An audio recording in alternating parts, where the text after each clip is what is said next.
Lelli and Fawn Growing Through It, the podcast where healing is chaotic, growth is nonlinear, and we keep it 100% real even when it's uncomfortable. Today we're talking about something that we all struggle with, being real in a world that's constantly trying to make us shrink, shift, or shapeshift into something more acceptable. And this is your rated R warning. Real talk, real feelings, and probably at least one trauma mentioned per episode. If you're not into that, you might be lost, babe. We're diving into authenticity, what it really means to reconnect with your real self underneath the pressure, the performance, and the perfectionism. And if this episode hits you, our eBooks might too. The Flattering Myth is about ditching body shame and dressing how you actually want. And Gain a Positive Mindset helps you stop mentally roasting yourself every day. Both are linked in our pillar, and grab them if you're ready to grow through it. All right, let's get into it. What does it actually mean to be authentic? Because people love to say, just be yourself, but do they actually mean it? So this whole idea of being authentic gets tossed around a lot. But let's be real, most of us weren't exactly taught how to do that, especially if you grew up feeling like you had to tone yourself down, be polite, be easy to deal with, not take up too much space. For a long time, I thought I was being authentic. I'd post deep thoughts, get vulnerable, try to keep it real online, but now I look back and realize like it was still a little curated. Not fake, but definitely filtered through what I thought people would respond well to. Like, yeah, I was honest, but only to a point. I was still picking and choosing what felt safe enough to share because being fully myself felt like too much. These days, authenticity for me is more about alignment. Like, does what I'm doing actually match how I feel? Am I saying yes because I mean it or because I don't want to upset someone? Am I posting this because I want to or because I feel like I should? It's not about being raw all the time or turning your whole life into a confessional. It's about being able to look at yourself and go, like, yeah, that felt honest. That felt like me. You know, and that version of you, that's the one worth showing up for. You know, for the longest time, I didn't even realize there was a difference between my inner self and the version I was showing to the world. I thought I was being real, but looking back, I was just being what I thought people needed me to be. I wore this mask of I've got it together, while on the inside I was exhausted, I was confused, I was deeply disconnected. My inner self has always been sensitive, deeply intuitive, spiritual, and honestly really soft. Who smiled even when she was breaking, and I think a lot of us learn to do that, especially when we grow up in survival mode or when we're afraid that our truth might be too much for other people. But choosing authenticity, real authenticity, means slowly giving yourself permission to let those walls down, to start asking, what would it feel like if I didn't hide this part of me? What would it look like if I let people see me before I felt fully healed? And that's kind of what I'm doing now. I'm still figuring it out, but the more I embrace my true self, the spiritual parts, the messy parts, the quiet knowing in me, the more at peace I feel. Not because life gets easier, but because I'm no longer fighting myself. Okay, so we have defined it, but if authenticity is so powerful and freeing, why does it feel so damn hard? I'm so happy Justin really, I think, has had a breakthrough in his money mindset since I have said that. He's like, no, that actually like helped me a lot. And I'm like, yeah. Well, because we were talking about Dolly Parton too, and I was like, see, that's what I mean. And I was like, bro, Dolly Parton, I love that we're recording this right now. Dolly Parton is like the rich person role model. Like, be like Dolly. Like, people like Dolly deserve to have, you deserve to have money. Side note on the podcast, this is so great. Yeah, I just saw a TikTok too, and it was this woman who was saying, like, this woman who saw another woman on the ground with, like, her baby, and there was, like, another kid running around her, and she's, like, selling candy, and she's yelling out, like, candy, candy, and she's like, how much for the whole, you know, all of it? And she was like, $250. And then she Venmo'd her, like, $1,000, and she's like, this is why people with good hearts and who have should have money. Like, this is what we do it for, to give people who deserve, you know, just to give for, it's so great. You know. We were literally talking about it in bed last night, and I didn't even remember until you just fucking said that. We're talking about how many nonprofits could we start. Like, there's so Mm-hmm. many local charities that we would love to give to. We want to have Yeah, 1 million fucking absolutely. dogs. We want a Yeah. dog, like a dog rescue. And if you're a good person, you deserve to be rich. Good people need money Money. to give to Hmm. the world. Absolutely. If you're a good person, you need to get rich. I mean, if that's not what you want, Yeah. don't. But if you want to, then yeah, you should. If you're being whatever you feel called to is what you're supposed Yeah. to do. I believe all the heart-centered people in the world. Yeah. Imagine all the good that would come in the world if all of the heart-centered people had, all the money. Yeah. Imagine. Yeah. And really quickly too is like what I was saying to my husband, because I don't think I even said this. Like, money is a neutral tool. It is Mm-hmm. not good or bad. It's just there. It just exists. It's an unlimited resource, and so if you call it to you with your intentions, it'll come. But you have to put action behind it at the same Yeah. time, even if it's a tiny step. It'll start coming towards you. Anyway, any hooser. So why does authenticity feel so hard? So honestly, I think one of the biggest reasons we don't show up as our full selves is because we're scared of being too much or not enough. And I know that sounds like two opposite things, but somehow it's both at once, right? Like, I don't want to take up too much space, but also I hope I'm interesting enough to be liked. That push and pull had me constantly shrinking myself, especially on social media. I'd post something and then spiral 5 minutes later, like, was that cringy? Do I sound dramatic? Should I have said it differently? And half the time, I wasn't asking myself how I felt about it. I was trying to guess how everyone else would react. It's like we know social media isn't real, but we still play the game. We edit, we second guess, because being fully seen is kind of scary, especially if you've ever been made to feel like your personality, your body, your voice, or even your dreams were too much. So yeah, being authentic sounds nice, but when you've been taught to edit yourself down to be more likable, it's not that easy. So, hiding my truth really messed with my confidence and honestly, with my whole sense of identity for a really long time. I wasn't even sure who I really was because I had spent so much of my life being what I thought other people needed me to be. Calm, agreeable, strong, quiet, helpful, never too much, never too emotional, never too real. And over time, I got really good at it.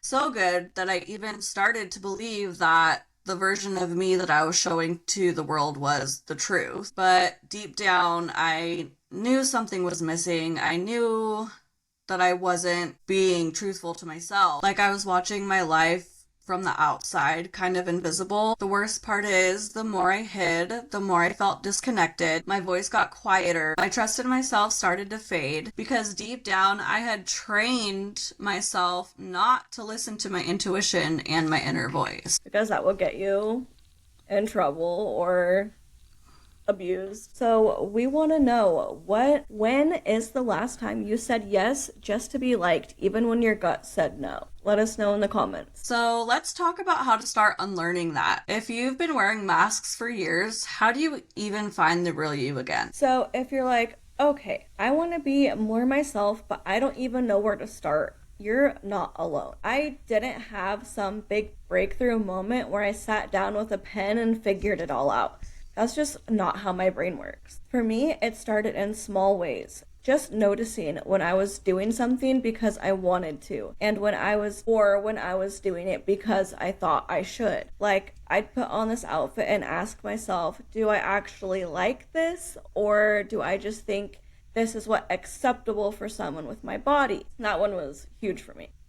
So wearing what I wanted, even if it wasn't flattering, even if it wasn't trendy, was one of the first ways I started reconnecting with my actual self. And I still have days where I overthink it, but I try to remind myself that showing up imperfect is better than not showing up at all. Being real isn't always loud or dramatic. Sometimes it's as simple as saying what you mean, choosing what feels good to you, even if it's not what everyone else is doing. And if fashion or body image is something that's made it harder for you to feel like yourself, the Flattering Myth breaks all of that down. I wrote it because I was tired of shrinking myself to fit into someone else's idea of beauty. And if you're feeling that too, it is linked on our pillar. I just wanted to take a minute and talk about how tuning into my body and emotions has honestly been one of the most powerful tools in reconnecting with myself. For so long, I ignored how I was feeling, both physically and emotionally. I was focused on what I should be doing, finger quotes, and how I should be feeling and what was expected of me. I wasn't listening to my body when it said slow down or when my emotions would get overwhelming and I would just push them away. But what I've learned is that my body and emotions are actually my greatest guides. They're a compass that points me in the right direction. When I get anxious, when my heart races, when I feel heavy, those are signs that something is off. They're not bad things, they're just messages. And if I take a moment to pause and check in, I can usually pinpoint what's going on. For example, I used to push through my fatigue, thinking that I had to keep going, but now when I feel that deep exhaustion, I listen. I honor it. It doesn't mean that I'm failing or weak. It means that I need to rest. I need to give myself permission to not always be on. And emotionally, I'm learning to not be afraid of my feelings anymore. When I feel overwhelmed, instead of pushing it away or pretending it's not there, I try to let myself, I sound weird. I don't know. I try to let myself feel what I'm feeling. I ask myself, what do I need right now? It could be a break, a conversation, or a moment of stillness. By tuning in, I've started to trust my emotions instead of running from them. It's not always easy, especially when you spent so long ignoring or suppressing those messages, but now I know my body and my emotions are telling me exactly what I need to heal, grow, and move forward in alignment with my truth. Okay, so I want to offer a couple tools that you can use to help you with this kind of stuff. So I want you to write a list of shoulds and ask where they come from. So it's like, I should be doing this. I should be working a 9 to 5. Should be richer by now. I should work harder, things like that. So I want you to write a list of your shoulds and ask yourself just where did they come from? And the second thing is to say no to small things to build. I have an example for that one. Do you? I have an interesting one.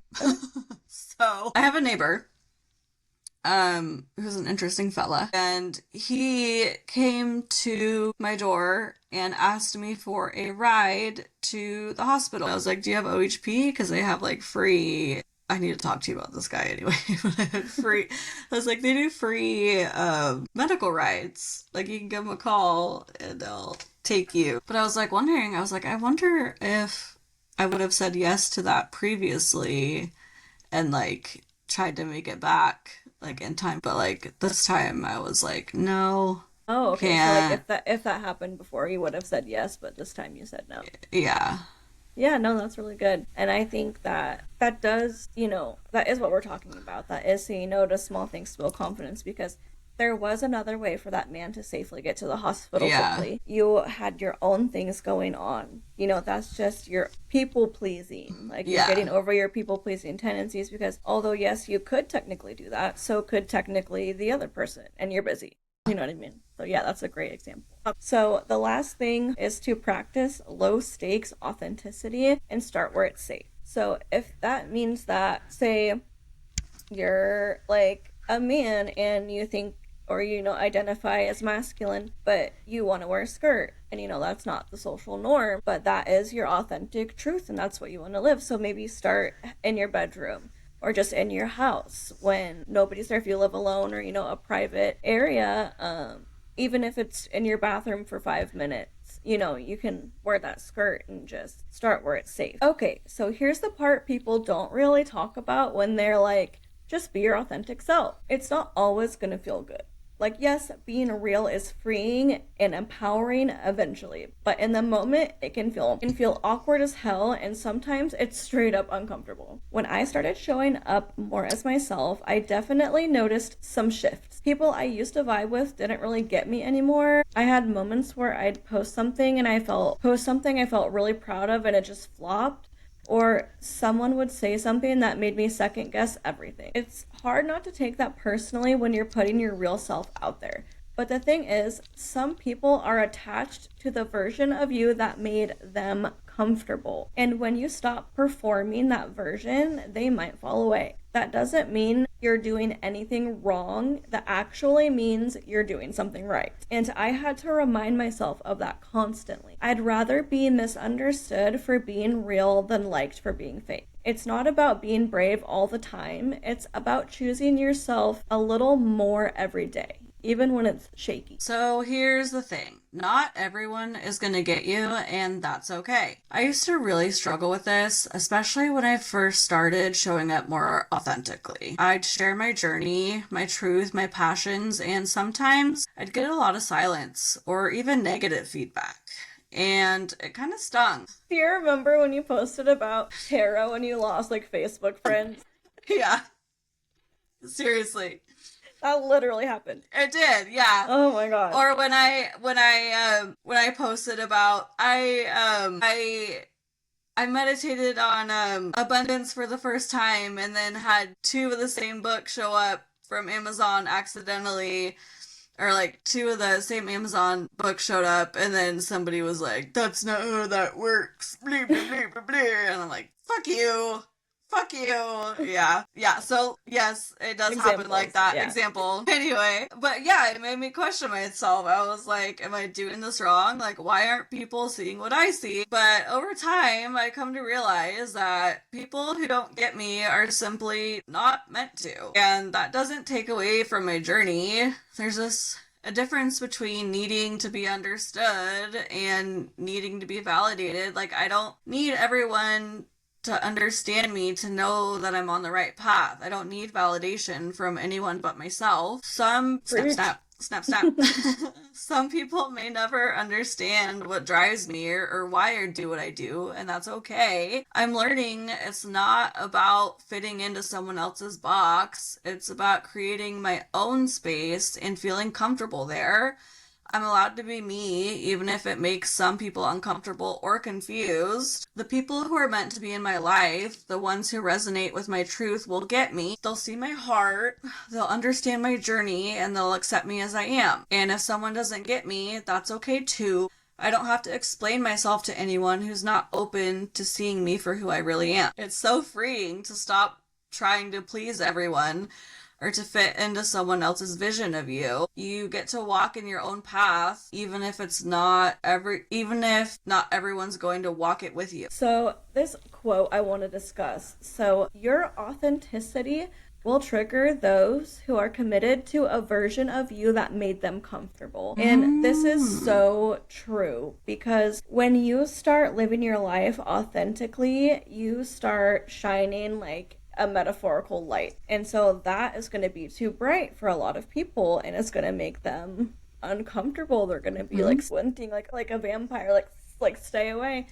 And I think anybody who's been through this process can testify like that is totally true. You get treated differently. And I will say too, like, the brighter you shine, like, it shows them the deficiencies in their own life too. And so it makes them say like, oh, they're doing so good, look at all the things that I would have to change about myself in order to do that good. And so it kind of makes them feel bad about themselves too. But that doesn't mean you have to change. Like, that's not your problem. That's a them problem. We are all meant to be the best that we can be and shine the brightest that we can be. And, you know, when you shine your brightness, even if it triggers those people, it's still helping them. Right. Because, like, when you shine your light bright, you are helping those around you just by being you. Yeah. And you can change the world just by being yourself. I'm a true believer in that. 100%. How do we stay grounded in our truth when things get uncomfortable? Let's wrap this up with our weekly recap, some encouragement, and a few reminders. So for me this week, I have just been working. I work 30 hours a week. So I do that every single week. And my renovations have gotten a little bit more on track. The last few weeks, there was some turnover in the company, or something weird was happening. So we're having like a little bit of delay, but we got that all figured out. And so I have my bathroom cabinet painted now, My husband and I cleaned out our backyard again really well. I have to show you, Lynn, actually, because we like swept it and like stuff. We can see the concrete Awesome. again. Yeah, I'll show you in a little bit. Um, and yeah, so just renovations, keeping the house clean because we are selling this house. Hopefully here within a few months, we'll be selling the house, so we need to make sure that we keep it tip top shape. So that's my life is just work, domestic chores, and renovations. My whole life has changed this week. I finally have found my calling. I have decided that it's 222 on my computer clock. um, I have decided that I want to become an energy healer. I know I'm supposed to be a healer of like some sort. Yeah, right now, literally, I know. So I think I want to be an energy healer because I can see energy. I just transitioned my TikTok from Level Up with Lelli to Light Work by Lelli. So if anyone's interested in little plug, if anyone's interested in seeing my spiritual growth journey to someone who wasn't quite sure what she was doing with her life to someone who is going to become a spiritual healer. All the steps along the way. Yeah, all the steps along the way. Light Work by Lelli on TikTok. And I just channeled a deity for the first time ever. So that was crazy. That's my week. If you if you're just finding us here from the podcast, I also have an Instagram, and it's called The Busy Fawn. I focus on body confidence, mental health, and other stuff. Some other fashion, stuff. like fashion, like your belly doesn't ruin your outfit, like showing my outfit of the days, and I addressing how as a freshly 30-year-old woman who doesn't have a specific aesthetic and just wears what she likes. So, yes, authenticity isn't always cute or comfortable, but it's worth it. It's not about getting it perfect, it's about getting closer to yourself. Every time you show up a little more real, it gets easier to trust that the right people, the right spaces, and the right opportunities will meet you, not the version you've been performing. And if this episode hit, or if you're in that season of figuring out who you are underneath all the noise, same. You're not too late. You're not behind. You're exactly where you need to be to start being real. Remember, you don't need to be louder or softer or cooler. You just need to be you, and that's more than enough. You already know our ebooks are in our pillar link if you want to keep growing through this. The Flattering Myth is for anyone tired of hiding their body just to fit in, and the Gain a Positive Mindset is for when your self-talk needs a reset without the fake positivity. And if you loved this episode, share it with someone who needs to hear it. Tag us at Lelli and fawn _growing through it on Instagram and TikTok. We love seeing what lands with you. Thank you for being here, and thank you for being you. We will see you next week. Aw.